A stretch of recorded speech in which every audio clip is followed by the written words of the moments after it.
I want to bring in Andre DiMino, the president of the Italian American One Voice Coalition, to talk a little bit more about the proclamation from President Donald Trump, but also where we go forward. Thanks so much for your time. Oh, good to be with you, Anita. Thank you for having me on. You know, the celebrations are, especially in the last 5 years, have not been without some controversy. So let me first ask you, what's your reaction to President Trump's proclamation recently? Well, we're very glad that he made it clear that this is a federal holiday. It's still a federal holiday. And that's why Columbus Day should be just for the celebration of the special day for Italian Americans. You know, Columbus is an iconic symbol that represents the acceptance of Italian Americans into this country after the discrimination and denigration that they suffered in the early years. So Columbus Day is an important day. And indigenous people, we want to celebrate right along with them, but not on this day. We shouldn't share a holiday. In fact, along those lines, we've formed an unprecedented alliance with the Native American Guardians Association, they work to defend their heritage for preserving names like the Redskins and the Chiefs. And they agreed to leave Columbus Day alone and let's celebrate indigenous people and Native Americans on other days. Yeah, you mentioned a couple of things that I wanted to get to because you talked about the NFL. They do have some interesting thoughts that they've shared with you about football. Tonight, the Bears play the Commanders, who were not known as that name for most of the time that many of us have been alive. So what did they share with you about that aspect of things? Well, they respect the names and images of Native Americans that have been torn away from these teams. They want those names and images back on the fields because that represents their heritage. You know, their motto, NAGA, Native American Guardian Association, their motto is educate, don't eradicate. And that's what we support them on. They want to preserve those names that are so much to their heritage and their history, just like we want to preserve Columbus Day. And that's why this is a great alliance between two groups that are facing this cancel culture. Let me ask you this. I saw that you were quoted saying this does not have to be an either-or proposition. Explain what you mean by that and what you could see coming from more people adopting that thought process. Well, certainly we want to foster unity and not division. You know, there's an International Indigenous Peoples Day, which was declared by the United Nations on August 9th. So we can celebrate indigenous people on that day. Then there's Native American Day, which is the day after Thanksgiving. And the month of November is Native American Heritage Month, just like October is Italian American Heritage Month.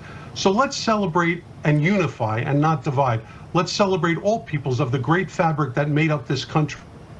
And that's, you know, Italian Americans, Native Americans, and so many others. Yeah, your coalition has been meeting regularly with the Native American group that you mentioned. So tell me what that's been like. How did it start? How and when did it start? And what fostering that relationship has been like? Well, it actually started last year where there was a meeting of a group of Italian American organizations in Pennsylvania. And we had been talking to the NAGA group, Native American Guardians Association, and the president and founder, Eunice Davison, actually flew out from North Dakota to Pennsylvania and joined with me in the presentation to the Italian American groups that were there. And that was really the kickoff of this alliance. And since then, in order to continue it, the president of NAGA suggested we have monthly meetings. And that's why we formed what's called the Solidarity Sessions, Bridging Cultures Against Cancel Culture. And we meet once a month virtually on Zoom, and we discuss the issues that affect both Native Americans and Italian Americans, and we work to support each other. And we welcome other groups to join with us. There's no cost to it, and if you'd like to get involved, you could join one of our Zooms and see what it's all about.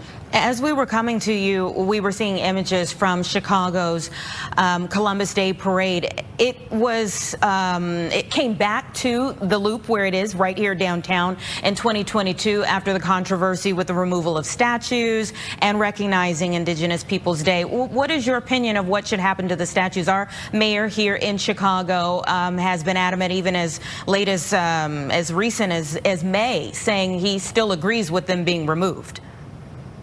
Yeah, that's the wrong thing to do. Those are part of our history, and they're respectful of Italian Americans, those statues. And you know, it's not just Columbus, but it's also the founding fathers and so forth. You know, we shouldn't wipe out our history by taking away these statues. That's the wrong thing to do. As a matter of fact, our organization, the Italian American One Voice Coalition, filed the first landmark federal litigation against West Orange, New Jersey, for removing the Columbus Monument there. That case is still pending, and they've tried to get it thrown out.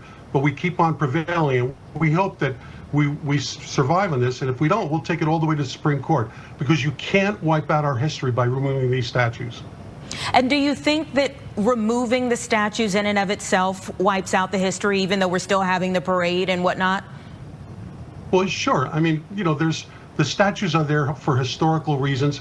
Many of them were actually paid for and put up by Italian Americans themselves with their own money. So it's something that's important to the Italian American heritage and as a defense to our heritage. So the statue should be left alone. And yes, we're glad that the parade is back in Chicago. As a matter of fact, last year, the Native American Guardians Association actually marched in the Chicago parade, thanks to Ron Onesti. So we were very pleased. That was another milestone event.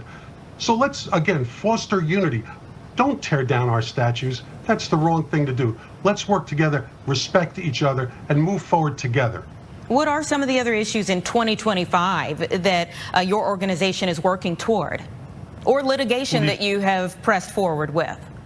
Yeah, well, that's our major litigation right now. But our organization, we are strictly there to defend Italian American heritage and culture against, you know, discrimination. Of course, there's still a lot of negative stereotyping about Italian Americans.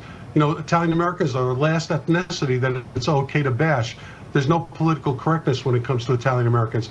Unfortunately, we still get labeled with that mobster, mafioso mentality, which is just not right. That stereotype's not right. So we're there to defend our heritage against those types of things, as well as defend our iconic symbol of Christopher Columbus. Andre DiMino, president of the Italian American One Voice Coalition. Thank you so much. Have a great rest of your day. Happy Columbus Day, Anita. Happy Columbus Day.